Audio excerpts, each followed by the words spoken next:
The Fat Controller preferred steam engines on his railway, but he found diesels useful because they could pull either coaches or trucks. "You're versatile," he would say to them. "Real mixed traffic engines." Boko and Bear were proud of this, but James was not impressed. He liked these two diesels, but he treated all others with deep suspicion. "Diesels don't use coal and water," he would say darkly. "How can you trust an engine who isn't normal in his habits?" Visiting diesels sometimes boasted about how special they were. Usually Boko and Bear had to spend the next day smoothing ruffled feelings. One day, a particularly haughty diesel came from the other railway.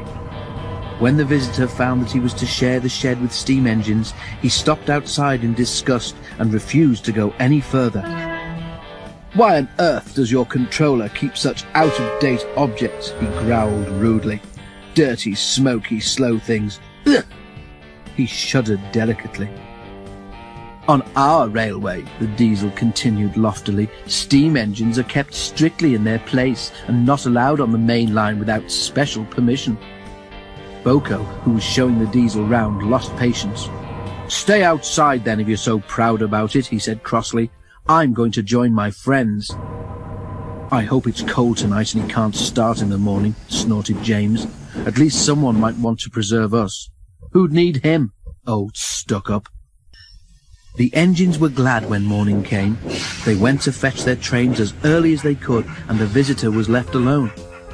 "That's better," he purred to himself. "How can an engine rest in all that hissing and clanking?"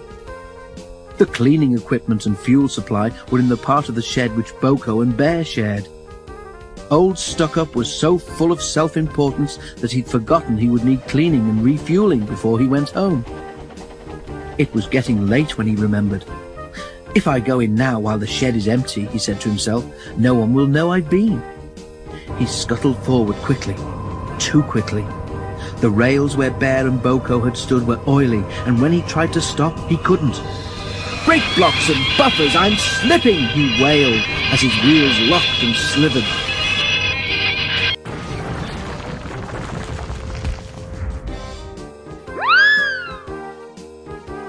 The diesel was not badly damaged, but a dreadful draught came through the hole in the wall. When the other engines came home, they heard the story from Douglas, who had cleared up the mess. "Ho, ho, ho," chortled Henry. "Old Stuck-Up came unstuck, did he? I say, Boko, what is it the Fat Controller calls you?" "Versatile," chuckled Boko. "But that isn't what he called Stuck-Up. I couldn't hear all he said, but I didn't think it sounded very polite."